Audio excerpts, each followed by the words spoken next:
آله وصحبه أجمعين. اللهم علمنا ما ينفعنا وزدنا علما. اللهم انفعنا بما علمتنا. اللهم اشرح لنا صدورنا ويسر لنا أمورنا واحلل عقدة من لساننا يفقهوا قولنا. اللهم اجعل اجتماعنا اجتماعا مرحوما وتفرقنا من بعده تفرقا معصوما. Ma'asyiral muslimin sidang jamaah subuh yang dirahmati Allah Subhanahu wa taala. Masih bersama kita mendengarkan dan mentadabburi bagaimana perjalanan sirah Nabi Muhammad sallallahu alaihi wasallam dalam bait yang disampaikan oleh Ibnu Abil Ais Al-Hanafi bahwasanya wa ba'dahu Khadijatun tuwfiyat min ba'di ayyamin thalathatin madad wa ba'da khamsina wa ruhin aslama dinu nasibi wa 'adu fa'dama thumma 'ala sawdata amda'at lahu fi ramadan thumma kana ba'dahu 'aqdu ibnati as-siddiq fi syawwali wa ba'da khamsina wa 'amin tali. Dalam bait yang disampaikan oleh Imam Ibnu Ais Al-Hanafi, artinya di sini setelah 9 tahun kenabian, bahwasanya meninggallah Abu Thalib dan kemudian Khadijah, dan beliau mengatakan 3 hari berselang, ya, bahkan dalam riwayat ada yang mengatakan 15 hari bahkan lebih, ya. Kemudian juga perjalanan beliau sehingga beliau mendakwahkan kepada jin Nasibi, ya. Kemudian beliau juga menikah dengan seorang wanita janda yaitu bernama Sauda pada bulan Ramadan, dan kemudian pada bulan Syawal beliau menikah dengan Ibnati Siddiq yaitu Aisyah. Ma'asyiral muslimin, kita sudah menjelaskan bahwasanya pada pertemuan dahulu bagaimana setelah meninggalnya Abu Thalib dan tidak lama berselang setelah itu meninggalnya Khadijah bintu Khuwailid, itu istri yang pertama Nabi Muhammad SAW. Kita telah sampaikan betapa agungnya Khadijah bintu Khuwailid dan betapa mulianya paman Nabi Muhammad SAW itu Abu Thalib, yang ketika beliau ada, tidak ada dari orang-orang Quraisy yang berani untuk melawan ataupun menyiksa secara fisik, bahkan ingin membunuh Nabi SAW. Oleh karenanya Ibnu Katsir ketika meriwayatkan misalkan pembulian yang dilakukan mereka ketika Nabi SAW sujud di depan Ka'bah, mereka melempar kotoran unta, itu terjadi ketika Abu Thalib meninggal dunia. Artinya sebelum itu tidak ada yang berani, ya. Kemudian bertubi-tubi, ya, terkadang manusia diuji seperti itu, ya. Setelah meninggalnya Abu Thalib, kemudian meninggalnya Khadijah yang selalu menemani beliau. Artinya di luar ada Abu Thalib, di dalam rumah ada Khadijah. Ini tentu sangat, makanya disebut dengan Amul Husni, ya, tahun kesedihan Nabi Muhammad SAW. Nah, setelah itu ketika di Mekah sudah mulai menjadi-jadi tidak menerima, dan pada kesempatan yang lalu juga kita telah menjelaskan bagaimana bahkan sampai-sampai seorang dermawan kaya raya yang suka membantu orang-orang susah, suka menolong orang-orang yang terkena musibah, suka menjamu tamu, dan sering membagi-bagikan makanan, yaitu Abu Bakar As-Siddiq pun harus berhijrah. Abu Bakar As-Siddiq pun harus berhijrah, ya, walaupun kemudian kita sudah jelaskan Abu Bakar kemudian dijamin oleh seorang orang pemuka kaum yang bernama Ibnu Duhunna. Lalu pada kesempatan ini kita akan menjelaskan yaitu Nabi SAW akhirnya ingin pergi ke suatu tempat yang lain, yaitu ke daerah Taif.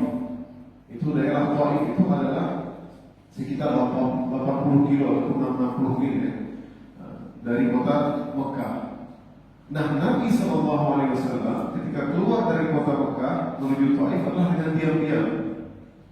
Artinya Nabi tidak terang-terang karena bahaya kalau diketahui, bahkan mereka ingin memusuhi Nabi memang, ya, dikhawatirkan akan menimpa hal-hal yang tidak diinginkan. Makanya Nabi SAW keluar dengan diam-diam ke kota Taif.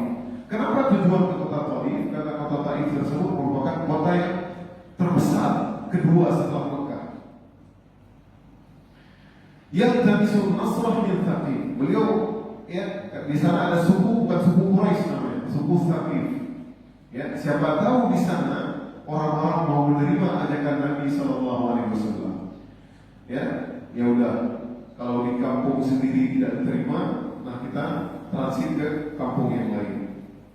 Apa yang terjadi? Ketika sampai di Taif, di sana ada 3 pemimpinnya. Ya, mereka itu adalah kerabat. Wahum ikhwatun thalatha. Yang pertama Abdul Yalain bin Amr bin Amir.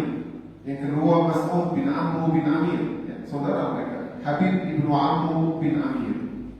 Kemudian ada Ibnu Auf, ya, anak-anaknya. Dan juga ada wanita, ya.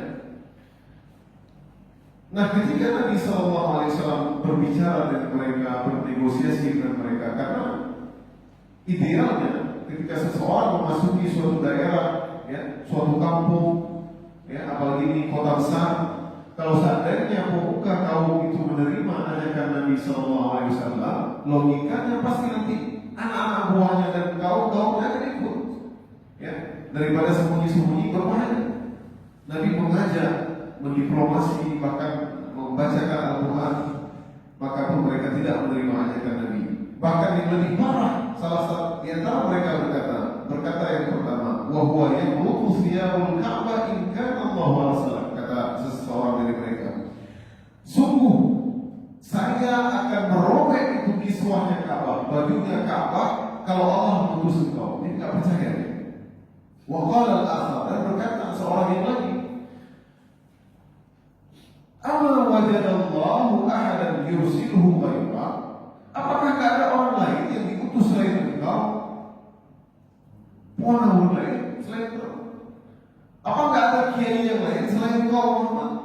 Apa tidak ada ustaz yang lain selain engkau yang berdakwah? Ini cercaan-celaan yang menyakitkan Nabi SAW. Wa qala ats-tsalits, dan berkata yang ketiga, wallahu la ukallimuk abadan.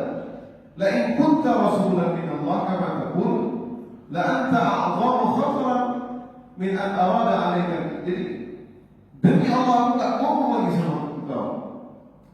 Ya, kalau engkau mengatakan dirimu adalah rasul, ini lebih berat lagi. Engkau telah membohongi. Ya. Jadi cacian, ya, celaan mereka tidak percaya. Ya, ini sangat menyakitkan. Nabi datang baik-baik, ya, mengajak baik-baik, ya mungkin cuma mendengar saja, ya. Tapi bahkan mereka menghina Nabi, mencela Nabi. Maka Nabi pun berkata kemudian, idza fa'altum ma fa'altum faqtumu anni. Ya sudah. Kalau memang kalian tidak mau beriman, tidak mau percaya, tidak mau mendengar Al-Quran yang aku sampaikan, aku adalah seorang Nabi, ya sudah. Tapi tolong rahasiakan, ya, jangan ribut-ribut, tolong diam. Maka ternyata yang terjadi, mereka tidak diam, ya. Mereka membeberkan kedatangan Nabi SAW, bahkan kepada anak-anak kecil, bahkan kepada orang yang preman-premannya di situ, ya. Artinya budak-budak dan yang lain-lain. Maka tak kala itu Nabi pun, ketika Nabi ingin keluar dari kota Taif tersebut, maka muncullah mereka itu ada dua barisan dari antara mereka, dan mereka melempari Nabi Muhammad SAW beserta Zaid bin Haritsah. Dalam perjalanan Nabi SAW pergi dengan anak angkatnya yang bernama Zaid bin Haritsah. Maka mereka melempari batu-batu kerikil, ya. Batu-batu bahkan mengenai betis kaki Nabi SAW dan terluka, berdarah. Ini perjalanan panjang, ya. Dari Mekah ke kota Taif jalan kaki, ya, 80 kilo, ya. Hari ini kalau kita jalan dari Mekah aja ke misalkan ke Musdalifah itu sangat jauh, ya. Lumayan. Apalagi bagi seorang yang berusia 40 tahun ke atas, 50 tahun ke atas. Ini berat. Ya. Tapi Nabi tetap tidak melepaskan dakwah Nabi Allah Subhanahu wa taala. Nabi tetap bertegar, ya. Jadi dilempar batu kerikil, bahkan suatu ketika Zaid ingin menangkis, ya, dilempar dihujani dengan batu kerikil. Ini sungguh malu, ya, datang ke kampung orang yang baik-baik, ya. Kemudian ketika pulang mereka menghina, menghujat, mengatakan lain bukan, kemudian melempar lagi. Subhanallah, sangat menyedihkan Nabi Muhammad SAW. Dan kemudian Zaid ketika menangis, Zaid pun terkena batunya, bahkan terluka di kepalanya. Seketika itu Nabi SAW kembalilah ingin menuju ke Mekah kembali. Ya, ketika nanti dalam setelah dilempari mereka oleh orang-orang Taif, orang suku Quraisy Thaqif, maka Nabi pun berdoa dengan doa yang sangat terkenal. Allahumma ilaika ashku dha'fa quwwati. Ya Allah, ya Tuhanku, aku mengeluhkan kepadamu kelemahan dari kekuatanku. Wa qillata hailati, dan sedikitnya hailati, kuasaanku, ya. Wa hawani 'ala nas, kerendahan diriku atas manusia. Ya Arhamar Rahimin, anta rabbul mustad'afin wa anta rabbi ila man tuntakiluni. Ya wahai Engkau yang Maha Pemurah, Engkau Tuhannya orang-orang yang lemah, Engkau adalah Tuhanku. Kemanakah Engkau bawakan jiwaku? Apakah ila ba'idin yatajahamuni, apakah kepada yang jauh, orang-orang yang jauh yang mencelaku? Am ila aduwwin balaghahu amri, ataukah kepada musuh yang mereka menguasai urusanku? Illam yakun bika alayya ghadabun fala ubali. Kalau bukan karena kemarahanmu, maka aku tidak akan indahkan, aku tidak akan open. Ya, jadi tidak masalah. Nabi hanya ingin ridha Allah. Walakin afiyatuka hiya awsa'uli, akan tetapi kemaafanmu dan keridhaanmu adalah lebih luas bagiku. A'udzu binurika binuri wajhika alladhi asyraqat lahu dhulumat. Aku berlindung dengan cahaya wajahmu yang menyinari semua kegelapan. Wa sallaha alaihi amrud dunya wal akhirah, dan Engkau menerangi semua dunia dan akhirat. Min an tunzila bi ghadabak, daripada Engkau murka kepadaku. Jadi Nabi Muhammad begitu saja, dia takut kepada murka Allah. Wa yahillu alayya sakhatak, dan menimpa kemurkaanmu ke atasku. Lakal utba hatta tarda, pantaslah Engkau menegurku sampai Engkau ridha ya Allah. Wala haula wala quwwata illa billah, dan tidak ada daya dan upaya melainkan karena Engkau yang membantunya ya Allah. Jadi ini Nabi berdoa. Ya, Nabi sedih, akhirnya pulang lagi jauh-jauh 80 kilo, kemudian pulang lagi. Bahkan dalam riwayat, suatu ketika Aisyah pernah bertanya ketika terjadinya perang Uhud, di mana Nabi SAW dalam perang Uhud ini memang dahsyat. Ya, bahkan Nabi sampai terpinggirkan, Nabi sampai naik di suatu gunung. Ya. Jadi terpinggirkan, bahkan di sana terfitnah, bahkan banyak orang muslimin yang meninggal dunia dalam perang Uhud, bahkan gigi Nabi Muhammad SAW patah ketika itu. Maka Aisyah bertanya, ya Rasulullah, hal anta 'alaika yawmun kana ashaddu 'alaika min yawmi Uhud? Apakah ada hari yang lebih dahsyat daripada harinya perang Uhud? Artinya di situ Nabi terluka. Ini parah. Kau mematahkan gigi Nabi Muhammad SAW, ini bagaimana asyqanya, bagaimana celakanya gitu. Kau memarahi Nabi dia sendiri, padahal Nabi yang mengajak dia masuk surga, ya, mengajak dia menjauhi kepada neraka, mengajarinya kepada keimanan kepada Allah. Ini mematahkan gigi Nabi, bahkan membunuh Nabi. Maka Nabi mengatakan, ya, apa yang terjadi di perang Uhud tidak seberapa. Malaqitu min qaumika kana asyaddu min yawmil aqabah. Itu ada peristiwa yang sangat menyakitkanku. In aradtu nafsi ala ibnu abdi yalain. Itu terjadi di Taif. Mereka enggak mau menerimaku. Fattalaqtu wa ana mahmumun ala wajhi. Maka aku pun keluar dari negeri tersebut dan aku enggak ingat apa-apa. Ya, saking sedihnya, ya. Jadi jalan seperti orang yang jalan terus tanpa mengingat apa-apa. Sampai-sampai aku sudah berada di qaumi Tha'alib, farafa'tu ra'si, maka aku pun mengangkat kepalaku. Fa idza ana bi sahatin qad adallatni, tiba-tiba aku melihat ternyata awan menaungiku. Nanti jalan terus kata bapak. Fa nadartu fa idza fiha Jibril, maka aku melihat tiba-tiba ada Jibril, maka Jibril memanggilku. Inna Allah qad sami'a qawlan qaumika laka wa ma raddu 'alaik. Sesungguhnya Allah telah mendengarkan apa yang dilontarkan, apa yang dicemoohkan oleh kaummu yang terjadi di Taif. Waqad bu'itsa laka malakal jibal, dan Allah telah mengutus kepada engkau Muhammad malakal jibal, malaikat pelindung gunung. litamurahu bima syi'ta fi, supaya engkau menyuruh apa yang kau mau.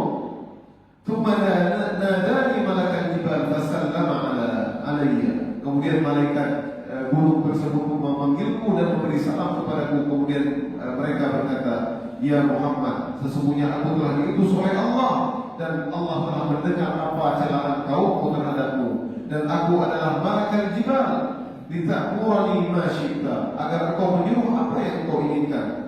In syi'ta tudbiqa alaihimul akhshabain, kalau engkau menyuruh untuk menghancurkan mereka dan aku membunuh mereka dengan memasukkan mereka ke dalam gunung atau menjatuhkan gunung kepada mereka, maka aku akan lakukan. Maka berkata Nabi sallallahu alaihi wasallam, arju an yakhdiyallahu min aslabihi man ya'budullah la yusyriku bihi syai'an. Tidak usah, aku ingin suatu saat dari mereka, dari tulang sulbi mereka, ada orang-orang yang nanti akan beriman kepada Allah dan tidak mempersekutukan Allah. Dengan Nabi tidak ada. Ya, kalau Nabi yang lain tidak sabar Nabi Muhammad SAW, makanya Nabi Muhammad termasuk dengan Nabi ulul azmi, ya, Nabi-Nabi yang memiliki kesabaran yang luar biasa. Ya, kalau seandainya Nabi bilang dah hancurkan saja, maka tidak ada taif lagi Nabi. Ya, moyang-moyang mereka pun tidak ada yang beriman. Ya, tapi Nabi dengan rahmatnya Nabi SAW, ya, wa innaka la'ala khuluqin 'azim. Maka dalam surat At-Taubah, laqad ja'akum rasulun min anfusikum, telah datang kepada diri kalian rasul dari kalian, manusia, bukan malaikat. Allah tidak mengutus mereka. Azizun 'alaikum azizun 'alaihi ma 'anittum, keras terhadap orang-orang yang memusuhi Islam. Harisun 'alaikum, dan dia sangat menjaga terhadap kalian. Nabi sayang terhadap kalian. Bil mu'minina raufur rahim, terhadap orang-orang mukmin Nabi ini raufur rahim. Ini sifat Allah ini. Raufur rahim, maha pengampun, pemurah. Nabi gak marah, dihina, dicela, diludahi, dilempar batu. Ini akhlaknya. Laqad kana lakum fi rasulillahi uswatun hasanah liman kana yarju Allah wal yawmal akhir. Sungguh telah ada pada diri Nabi Muhammad suri taubat. Subhanallah. Semakin orang beriman dan mengikuti bagaimana sirah Nabi Muhammad SAW, harusnya dia percaya bagaimana akhlak Nabi Muhammad SAW. Tanpa ada Al-Quran, tanpa ada mukjizat-mukjizat yang lain, keluarnya air dari Nabi Muhammad SAW, Nabi meludah ke sebuah sumur yang bau, bisa wangi, bisa diminum oleh para sahabat, dan Nabi bisa membelah bulan dan banyak mukjizat yang lain awal menaungi. Tanpa semua mukjizat tersebut, akhlaknya Nabi SAW harusnya orang beriman. Bagaimana kelembutan Nabi Muhammad SAW? Tidak pernah. Semua para sahabat yang dekat dengan Nabi SAW disebutkan oleh para ulama, mereka menyangka bahwasanya mereka adalah orang yang paling disayang oleh Nabi SAW. Bisakah kita seperti itu? Tidak bisa. Sementara yang tolong Nabi, siapapun yang dekat dengan Nabi, mereka menyangka bahwa mereka adalah orang yang paling dicintai Nabi. Ini akhlak yang luar biasa. Subhanallah, karisma Nabi Muhammad, ya, Sallallahu Alaihi Wasallam. Maka Nabi mengatakan, tuba liman lam yarani wa amani. Sangat beruntung bagi umat-umat yang mereka tidak melihatku tapi beriman kepadaku. Karena kalau ketemu dengan Nabi ini tidak beriman, dahsyat.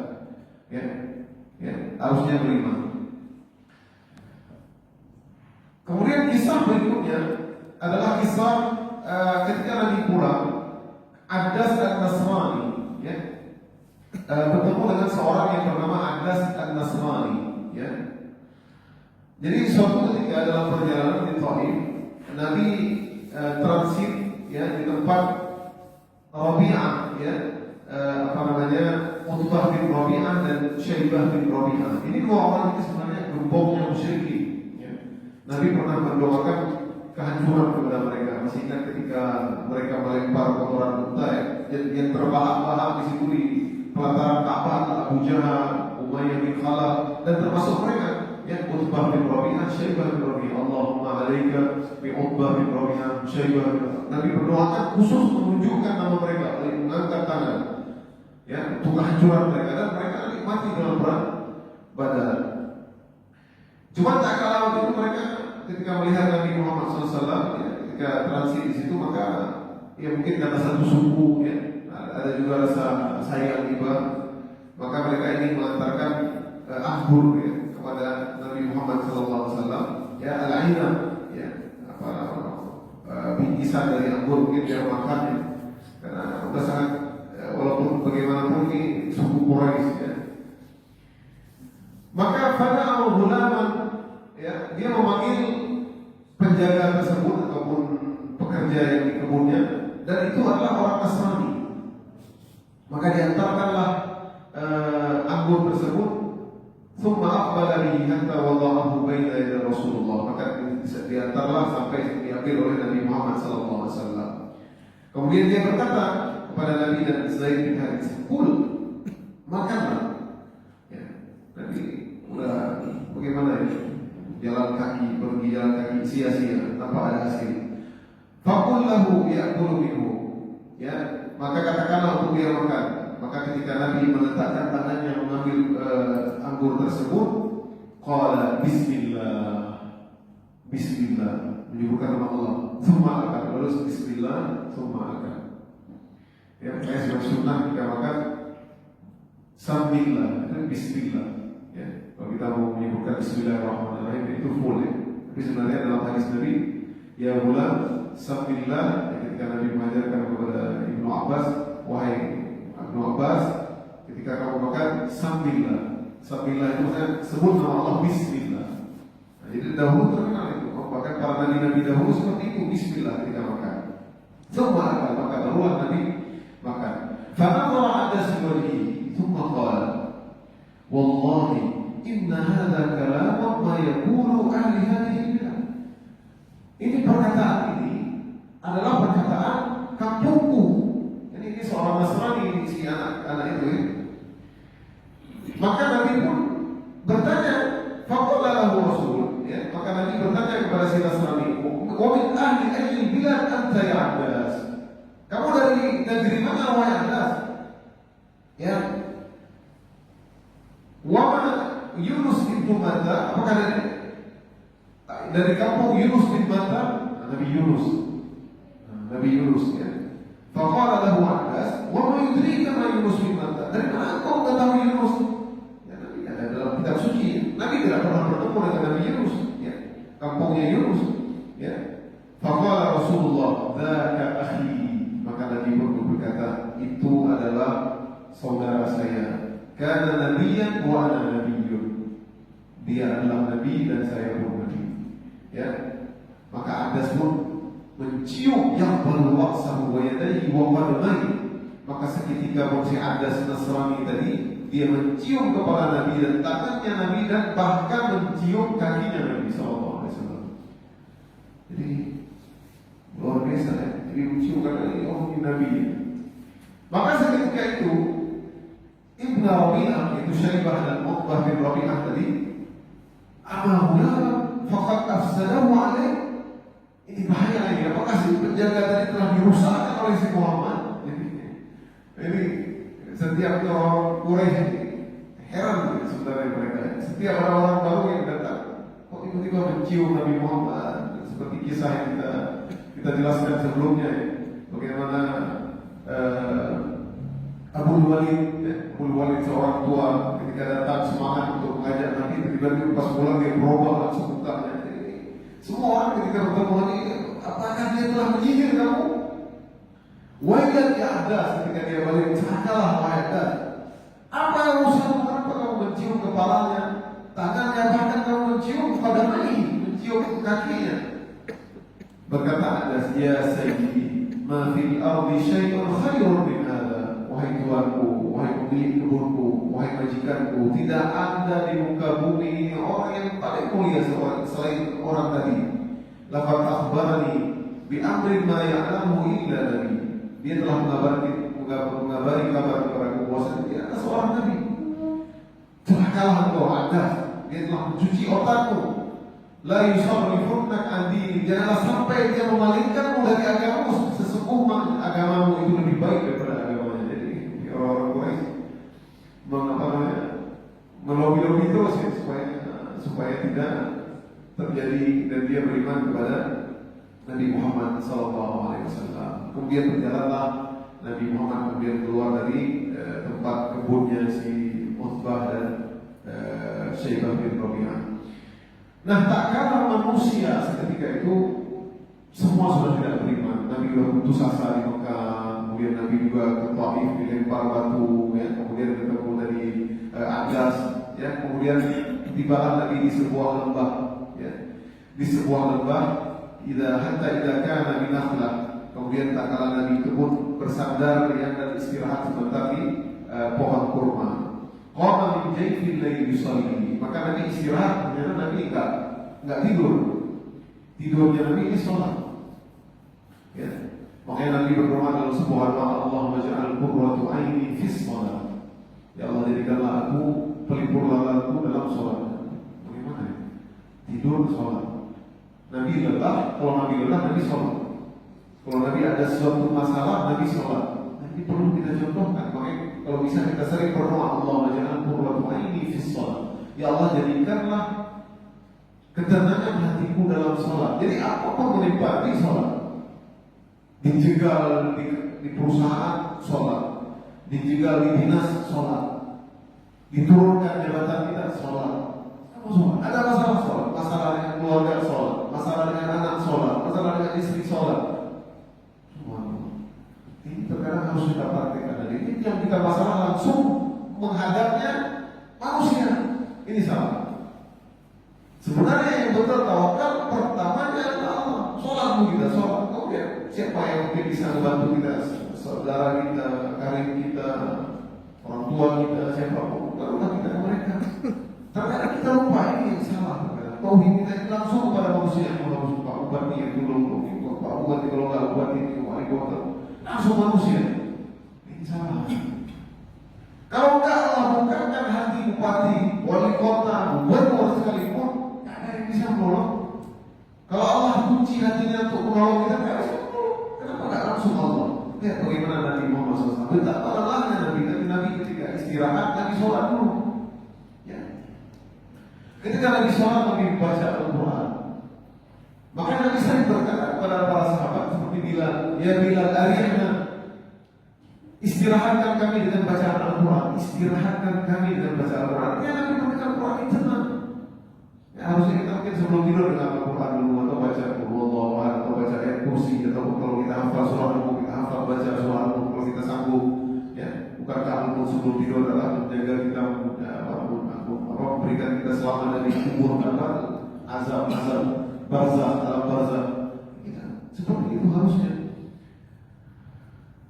Jadi tak kalah di situ Nabi membaca Al-Quran, dan ketika Nabi sholat membaca Al-Quran, sab'atu nafarin min jin ahli nasibi, tiba-tiba ada makhluk lain, itu golongan jin dari ahli nasibi, dari daerah nasibi, ya. Dan jin tersebut fastami'ulahu, dan dia berdiam seketika dan mendengarkan Al-Quran. Hadirin, berarti kita hidup di sekeliling kita ini, bisa jadi ya, majelis kita ini ataupun samping kita akan mendengar kajian sirat, ya. Kita hidup berdampingan dengan makhluk yang lain, ya. Maka dia mendengar Al-Quran, maka turunlah ayat Al-Quran surah Al-Ahqaf ayat 29-31. Wa in sarafna ilaika nafaran minal jinni yastami'una al-Quran, dan tak kala manusia sudah beriman banyak, maka Nabi ini diberitakan gembira seolah-olah Allah yang mengatakan, wahai Nabi Muhammad, gak usah kamu putus asa. Mereka sudah tidak beriman, terserah mereka. Ini ada golongan selain dari manusia yang ingin beriman, yaitu jin. Ya. Yastami'una al-Qur'an falamma hadaruhu qalu ansitu falamma qudiya wallaw ila qaumihim munzirin. Tak kala mereka mendengar, maka mereka berkata kepada temannya, ansitu, diamlah. Setelah mereka mendengar, maka mereka kembali ke kaum mereka, itu kaumnya jin. Munzirin, dia berdakwah. Subhanallah, ya. Ini dengar satu ayat langsung berdakwah. Subhanallah. Dengar ayat Al-Quran langsung berdakwah. Kita dengar ceramah mungkin beribu-ribu kali kita mau berdakwah takut.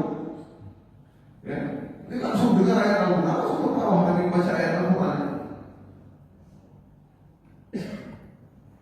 Qalu ya qawmana inna sami'na Qur'anan, ya, kami mendengar Quran yahdi ila rusdi wa ila tariqin mustaqim. Yang Quran itu menunjuki kepada jalan yang lurus, ya, kepada kebaikan. Ya qaumana ajibu da'iyallahi wa aminu bihi yaghfir lakum min dzunubikum. Wahai kaumku, tidak mendengar, dia pun berdakwah. Terimalah ajakan ini. Ya, berimanlah Allah mengampunkan dosa kalian. Ya, siapa yang tidak beriman? Wa man lam yujib falaysa bimu'jizin fil ardi wa laysa lahu min dunihi awliya. Maka siapa yang tidak beriman, maka dia tidak ada penolong selain Allah. Seperti itu dia berdakwah, ya. Bisa dibaca nanti di surat Al-Ahqaf ayat 29-31. Bahkan juga dalam surat Jin ayat 1, ya. Qul uhiya ilayya annahu istama'a nafarun minal jinn, ya, dalam surat Jin. Turunlah dua ayat tersebut, ya. Yaitu surat Al-Ahqaf dan surat Jin. Bagaimana mereka berdakwah, ya, Jin berdakwah. Makanya tidak heran nanti ketika di hari akhirat telah bisa jadi wallahu a'lam, ya, kalau kita sering membaca Al-Quran, apalagi di tengah-tengah malam, di seti malam, kita ketika melihat mizan timbangan kita di hari akhirat, kita katakan ternyata gara-gara bacaan Al-Quran kita berapa banyak, apakah ratusan, mungkin ribuan, ataukah puluhan mungkin jin-jin yang beriman gara-gara bacaan Al-Quran kita nggak tahu. Ya, makanya sering-sering baca Al-Quran, makanya di jauhin di tengah malam disuruh sunahkan kita baca ini gede-gede. Ya, besar-besar kita baca. Ya, jangan terlalu besar juga, ya. Dia jangan pakai mikrofon. Dia bukan guru tangga, kan? Besar-besar. Dan makhluk yang akan mendengarkan. Maka Al-Kisah pernah ada sahabat Nabi SAW ketika membaca Al-Quran, kemudian ada cahaya. Ya, cahaya. Pas dia berhenti, tiba-tiba dia seperti ada cahaya. Dia melapor kepada Nabi Muhammad SAW, suruhnya malaikat berkumpul di atas. Kalau engkau nggak berhenti sampai subuh, maka semua orang akan lihat cahaya dari rumah. Ada jin-jin. Mereka beriman, mungkin kafir tiba-tiba pas kita baca ayat Al-Quran dengan bagus. Kita sering membaca ayat Al-Quran, baca surah jin, ya. Makanya jangan takut, ini kita tengah malam baca surah jin. Kita yang takut, ini memang ditakut-takuti. Tempatnya yang kita baca ayat Al-Quran, baca surah, ya, ayat kursi itu jin. Ini salah, ini Nabi baca ayat Al-Quran, itu surah jin yang takut. Ya, seperti itu, harus kita baca Al-Quran, jangan takut. Karena memang ketakutan itu innama yuridu syaitan, inna syaitan yukhawwifu awliya'ah dalam ayat Al-Quran. Fala takhafuhum wa khafuni in kuntum mu'minin. Memang syaitan itu kerjanya menakut-takuti. Ya, kadang kita bangun malam tengah malam, ya, kita takut. Termasuk saya sendiri berkata terpikir itu harus hilangkan kalau kita harus disuruh. Kalau kita tengah-tengah mungkin sedikit di ruang sholat atau apa, pas kita berhenti ada suara itu ngaruh juga. Kalau kita sujud nggak lama-lama itu sering tapi coba kalau baca semangat kita hilangkan takut, kita yakin Al-Quran ini didengarkan oleh jin, dan jin-jin yang nggak suka dia akan lari. Harusnya seperti itu. Karena ini kalau yang anak muda, kalau bapak mungkin udah tidak takut lagi sama jin. Ya, anak muda takut nggak lihat. Ini terjadi banyak. Bahkan murid-murid dan beberapa orang yang mengadu dia ketakutan ketika sujud pun takut. Jadi ulama-ulama kan takut semua. Baik hadirin yang dirahmati Allah Subhanahu Wa Taala, kisah berikutnya.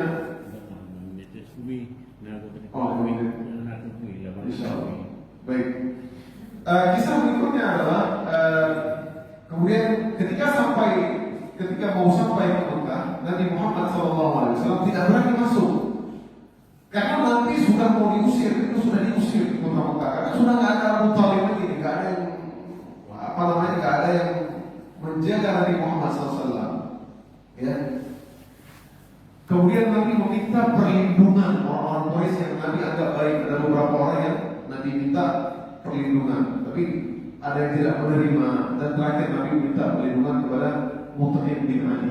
Ini Mut'im bin Ali ini subhanallah, ya. orang yang sangat baik, orang Quraisy, tapi ibadah saya kepada Nabi Muhammad SAW. Jadi ketika masuk balik ke Mekah, kamu harus nanti bahaya kalau Muhammad datang mungkin dilempar lagi atau apa kan, orang udah nggak segan lagi pada Nabi. Abu Thalib sudah tidak ada, tidak jelas pamannya Abu Lahab itu berhubung, ya kapok aja, pukul aja terus, tinggalnya.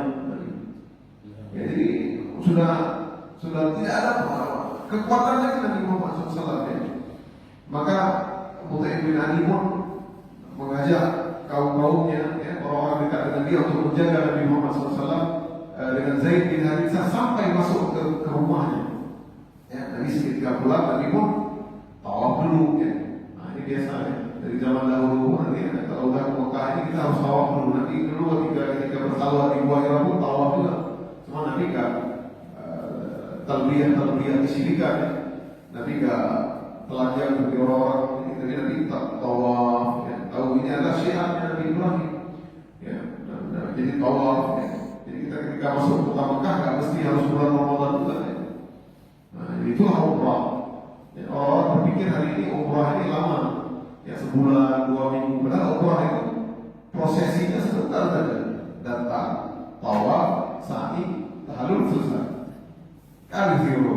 Ya, kalau orang Mekah setiap hari tawaf, satu hari itu kalau kita sanggup 5 kali, 3 kali bisa. Ya, ya seperti itu. Jadi kalau nggak macet, tapi kalau musim haji tentu tidak bisa ya. Karena dengan jadi akhirnya mereka pun menahan, ya, membagi Nabi agar tidak terjadi apapun sehingga Nabi pun masuk ke dalam rumah dengan selamat bersama Zaid bin Harithah anaknya. Mut'im bin Ali ini subhanallah ya, orang yang baik ya. Bahkan nanti anaknya Jubair bin Mut'im masuk Islam. Ya. Nah, itulah hikmah bagaimana Nabi Muhammad SAW, bagaimana Abu Jahal ya aslinya namanya Abu Hakam, ya, bapak yang bijaksana, tapi digelar oleh orang mungkin Abu Jahal, Abu yang bodoh. Tapi anaknya Ikrimah bin Abi Jahal masuk Islam. Begitu juga Walid bin Rabi'ah, nanti Khalid bin Walid masuk Islam. Nah, ini banyak gara-gara Nabi subhanallah. Jadi bapak-bapaknya banyak yang kafir, anak-anaknya banyak yang beriman kepada Allah. Ini hikmah di antara bagaimana akhlak dan mulianya Nabi Muhammad SAW. Kemudian sampailah Nabi ke dalam rumahnya.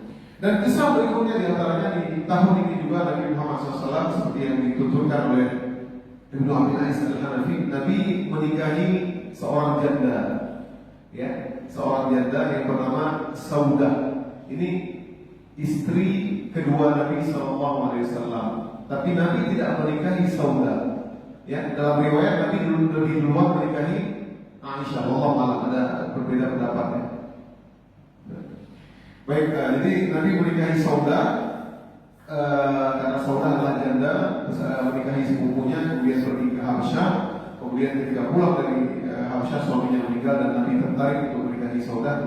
Nabi menikahi dan tinggal dengan Saudah, dan kemudian pada bulan Syawal Nabi pun menikahi Aisyah. Ya, nanti kita akan ceritakan bagaimana menikahnya Nabi Muhammad SAW dengan bintu Siddiq yaitu Aisyah. Ya, bagaimana Nabi menikahi Aisyah, akad di usia Nabi Muhammad Aisyah itu adalah 6 atau 7 tahun. Nah, ini biar kita katakan bahwasanya menikah dengan anak kecil tidak masalah.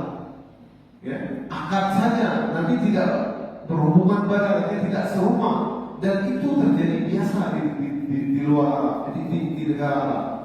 Ya, sampai hari ini masih ada mereka menikah seperti itu, tapi tidak tidur serumah, tapi sudah akad dan biasa. Dan Nabi nanti SAW nanti baru tinggal serumah dengan Aisyah ketika Aisyah berumur 9 tahun. Kalau anak-anak kita hari ini 9 tahun masih kecil, ya tentu Aisyah waktu itu sudah haid ketika tinggal serumah sudah dengan Nabi Muhammad SAW sudah haid. Karena orang Arab lebih haid cepat gede orang Arab. Nah, dan zaman itu tidak dikerja Nabi melakukan tersebut menandakan bahwasanya zaman tersebut banyak orang menikah seperti itu. Makanya jangan kita terprovokasi oleh orang-orang liberal. Nabi galak ke anak seperti itu. Nabi pencinta syahwat, alhamdulillah, dengan perkataan mereka. Tidak seperti itu. Ya, bahkan semua istri-istri Nabi nikahi itu semua janda kecuali Aisyah, Khadijah janda, Saudah, siapa lagi, Zainab binti Jahsh, semua, Juwairiyah, Safiyah, semua Nabi janda. yang dinikahi Nabi Muhammad. Dan Nabi menikahi Khadijah dengan monogami, dan setelah ini Nabi menikah dengan poligami, bahkan sampai 9 istri Nabi Muhammad SAW. Baik hadirin, sampai di sini dulu yang dapat kita sampaikan. Insyaallah pada pertemuan yang akan datang kita akan kisahkan bagaimana kabar gembira dan untuk melipur lara Nabi, untuk membuat Nabi bahagia, Allah mengislamkan Nabi Muhammad SAW. Subhanallah wa bihamdik, asyhadu an la ilaha illa anta, astaghfiruka wa atubu ilaik. Aqulu qawli hadza wa astaghfirullah li wa lakum. Assalamu alaikum